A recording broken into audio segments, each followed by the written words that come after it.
I was absolutely, I would say, super happy when I saw this because I said, this is exactly what needs to happen. Let's go ahead and put this up on the screen.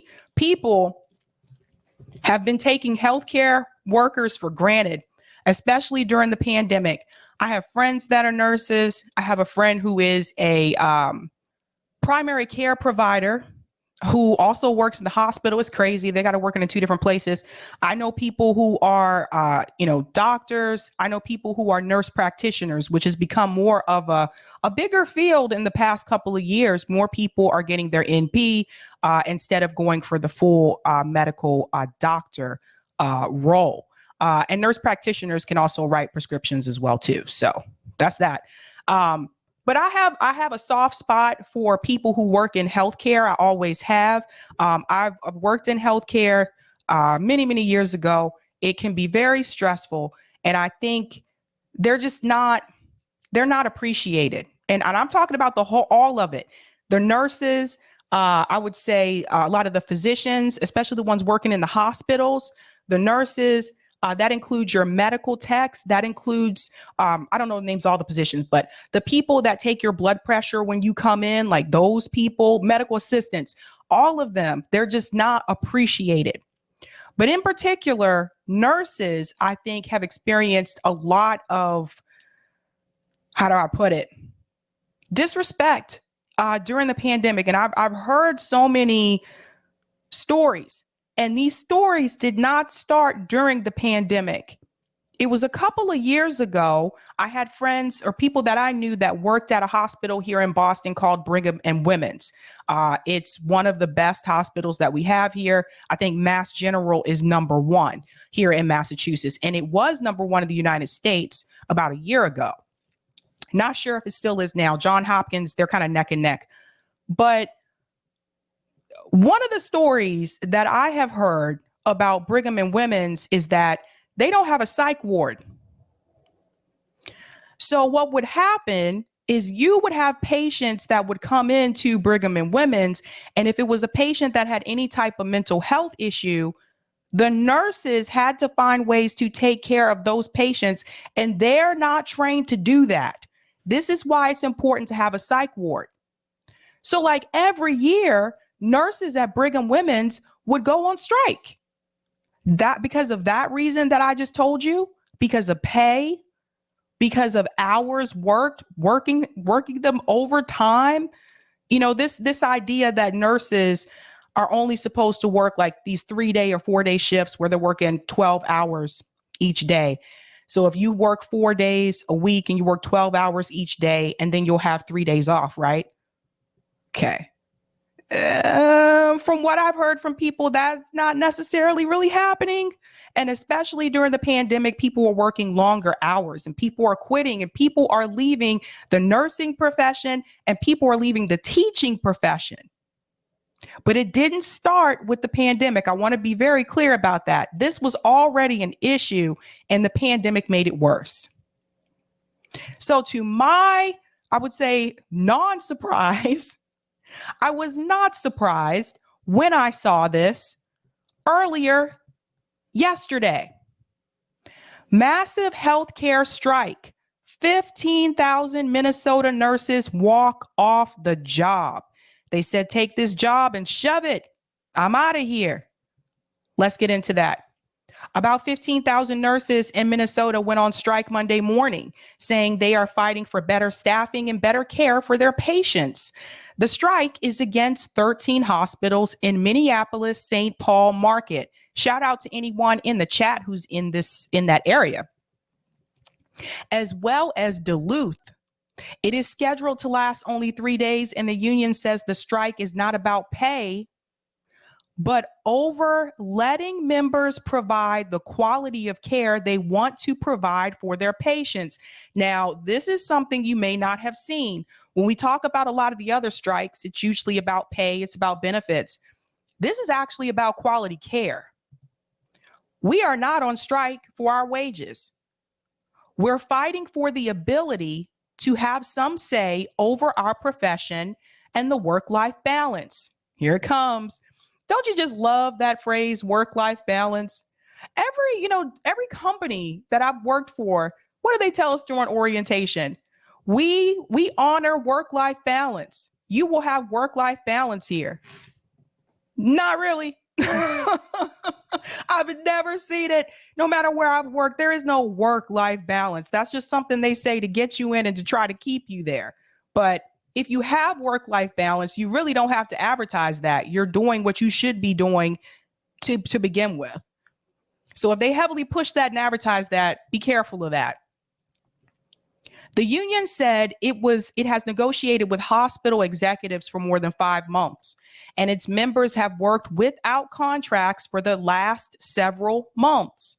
Although Turner said the two sides have been moving closer to one another on wages, they are still far apart on economic terms and have made no progress on the union's demands to solve short staffing, retention, and better patient care. So if you are short-staffed in the hospitals, that's going to affect patient care. If you don't have enough nurses there, that is going to affect patient care. So if you ever go to the ER and you're sitting in that emergency room for hours on end and you're wondering why they haven't called you back yet, it could be that they are short-staffed. So yes, that is a problem. Spokesperson for management at the various hospitals cannot afford to meet the nurses' demands, and that they are doing what is needed to provide patients with uninterrupted care during the strike. Okay, what kind of care though? Alina Health is focused on delivering safe, high-quality care throughout the duration of the Minnesota Nurses Association 3-day strike.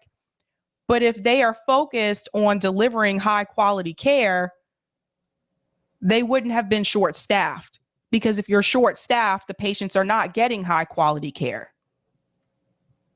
Just keeping it real. Again, if you're in Minnesota, shout out in the chat. It isn't okay.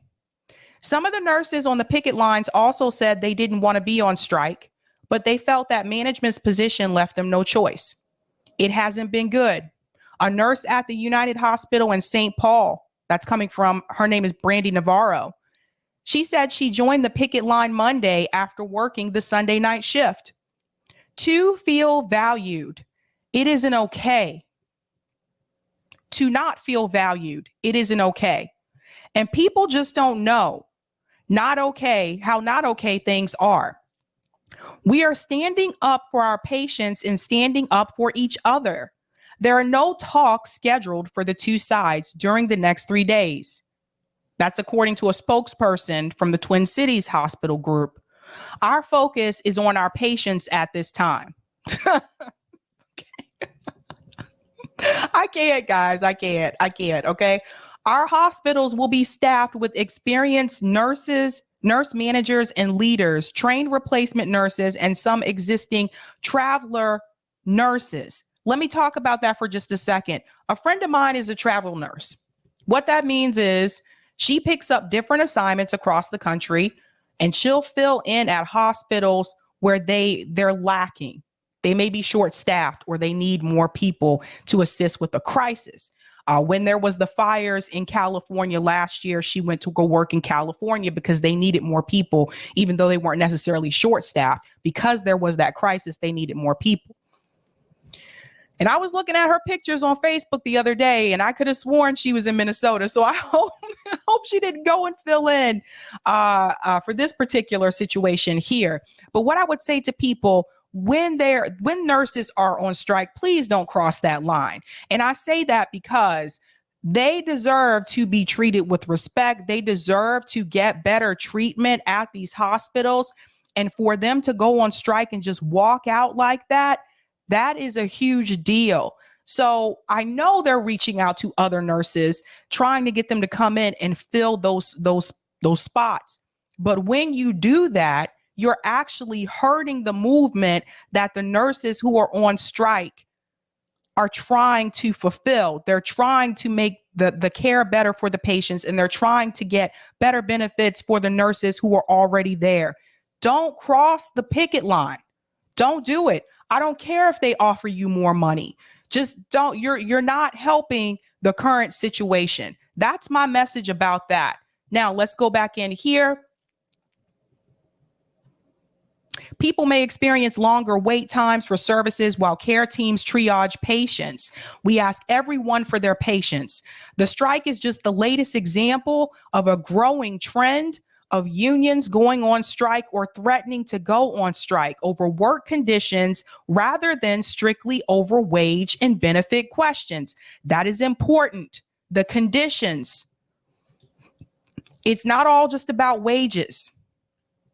Unions representing about 57,000 workers who make up train crews at the nation's freight railroads are threatening to go on strike as of Friday in what could be the first national rail strike in 30 years. Guys, this could be huge. When I was talking about general strike, when we talked about general strike over at RBN and we had the summit last year, what did we come to the conclusion? In order for this to be successful, you have to shut down transportation. You have to shut down the ports. So if the rail workers go on strike this Friday, and I'm going to be following the story, if they go on strike this Friday, that is going to be huge. Press Secretary for Joe Biden has already commented on it, by the way. She's already said, we're trying to find ways to get goods and products to move throughout the country in the event this happens. They're freaking out. Because how do you replace that? You see, a lot of people picked on us last year when we did that general strike summit. But do you see what is happening now? It was only inevitable. And this is happening under a Democrat president, by the way. So let's keep our eye on that. Keep our eye on the prize. So, and it goes on to talk about the teachers going on strike as well. It's happening all across the country, guys. So many people are just fed up. People are tired. And this is not something that's being fixed by a Republican president or a Democrat president. We need to look towards the workers. We need to look towards people who are not able to work as well, people who are disabled and cannot work. We need to look towards people who are struggling through poverty in this country. These are the people who are being hit the hardest right now through inflation, through pandemic, through all of it. When the economy has a downturn, these are the groups that are the most affected. And I think it's important to remember that. Now, I do have a video clip here that I do want to show you in reference to the nursing strike. Again, now this is from CNN. Let's hear what they had to say. Nurses in Minnesota launching a 3-day strike. Roughly 15,000 nurses are off the job today. They say they're fighting for better staffing and better care for their patients. Now, the strike is against 13 hospitals. It's one of the largest private nursing strikes in U.S. history. CNN's Adrian Broadus is covering this for us from St. Paul. So what are you seeing and hearing there? Victor, good afternoon to you. Throughout the day, we've seen ambulances enter and exit this hospital, Children's Minnesota in St. Paul. While they were entering and exiting, hundreds of nurses were on the picket line here. The nurses we spoke to say they have two major concerns. They want better staffing, increased security measures, as well as increased wages. There was one nurse who stood out. Her name was Brandy Navarro. She wore a red tutu and a red cape. She said that was her reminder that nurses, many of the 15,000 who are striking, were told, during the pandemic that they were superheroes. I asked her what is the biggest challenge she faced during the pandemic and now inside of the hospital. Here's what she said. It just hasn't been good. To not feel valued it's not okay. And people just don't know how not okay things are. So we just standing up for our patients and standing up for each other. We're starting with new people being trained in, who've been trained in. We should expect some delays at our hospitals. We should expect some hiccups because that's just the nature of the business on any day. I want you to pay attention to something that he just said about the staffing issue. He's revealing himself here. So we just standing up for our patients, and standing up for each other. We're starting with new people being trained in, who've been trained in. We should expect some delays at our hospitals. We should expect some hiccups because that's just the nature of the business on any day. It's just the nature of the business. And that's what it really is at the end of the day. It's a business to them. The healthcare industry in this country is a business. It's not really about healing people. It's not really about curing people. It's a business. And this is the nature of it. So he's letting you know that they're used to this. They are used to nurses going on strike. They're like, yes, the nature of the business. We'll just call other nurses and get them to fill in. This is why I tell you, Republican, Democrat, president, whatever, they're not fixing this problem. They're not fixing the problem with these corporations, the way that they are exploiting the workers. They're not fixing that problem. Does everyone hear that? When people come to me and they tell me that it's ridiculous to say go against the two-party system, well, what are we supposed to do? Nothing. Did you hear what I'm saying? It doesn't matter if you have a Republican president or a Democrat president. When it comes to these worker issues, when it comes to worker rights, they are not fixing that. Didn't we already have a labor movement in this country before over these same issues?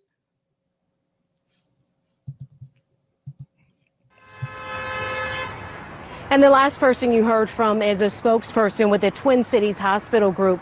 He said, expect some hiccups. That's because temporary nurses are filling the gaps as these nurses behind us and across the state strike. Keep in mind, these are licensed nurses, but they don't know the system here in Minnesota. It's almost like having a substitute teacher in the classroom. So Hold up. One more time for the people in the back. They're licensed nurses, but always come after hiccups. that. What? That's because temporary nurses are filling the gaps as these nurses behind us and across the state strike. Keep in mind, these are licensed nurses, but they don't know the system here in Minnesota. It's almost like having a substitute teacher in the classroom. So the hospital. Let me tell you what that means. So here's a news flash for those who were not aware. You would think that hospitals would operate off of the same systems, but they don't. They really don't. That's why anytime you go to a different hospital, you have to give them the same information about yourself. You have to fill out those forms again, because hospitals don't share patient information with each other. They don't have the same systems. So those nurses that are coming in, they're going to have to learn the system that they have at the hospitals in Minnesota first, before they can help any of the patients. First, remember, this strike is only 3 days. Just keep that in mind. So she compared them to a substitute teacher. And it's not just healthcare. This is also in higher education. I've worked at different colleges. Guess what? They also don't use the same systems. The software systems that I used at MIT, we did not use those systems at Boston University. Surprise. So here come the substitute nurses that have to take the time to learn the new system and then care for the patients, which are already going to be backlogged because of the short staffing. Good luck with that one. Good luck. Hospital leaders are asking the patients to pack some patience. Victor? That was powerful to hear from that nurse. We need to value our nurses. They need to feel their worth. Yeah. They're so important to all of our families. Adrienne Broaddus, thank you very much. We need to value all workers. She's right. We need to value the nurses, but we need to value all workers in this country, which we don't. Someone was asking me a question here about What kind of systems do they use? So typically, I can tell you how it worked in the university system. Typically, what would happen is you would have different software companies, and they would basically try to sell their product to the university to get the university to use their software. I imagine it's probably similar for hospitals as well, right? So whichever one that the hospital or the university decides to buy, to go on board with, that's what they have. Vendors. That's right, Danny. That's kind of how, at least that's how it works in the university system. That's why if you go work at different universities, you'll notice they don't necessarily use the same systems. So you kind of have to learn all over again. But kudos to those nurses. Keep keeping on. Fight. They say fight for your right to party. Fight for your right to be treated well. I know that doesn't rhyme, but here we go. Lady Alex, I was fired as a nurse for trying to unionize my workplace. The nurses here in Worcester, Massachusetts, were on strike last year for 10 months before they got what they were fighting for. So that's where mutual aid will come in. Susan says, nurses have been striking across Europe and Australia over patient care. That's good to know. Bad cookies, Sabby, their version of work-life balance is if you live at work, then you are living life. Perfect capitalist balance. Yes. That reminds me of companies like Google and Facebook where they have like a gym there for the employees. You can do your laundry there. They have childcare services. Everything that you would have at home, they already have it there at work, but that's to keep you there working. Aspen Fallen. Yep, all software platforms are like that in all industries. And JB, this is why we need a nationalized healthcare system. The system would be used nationwide, so no difference in systems from hospital to hospital, no new questions or very little new questions. That's important. This would change that, right? This would definitely change that.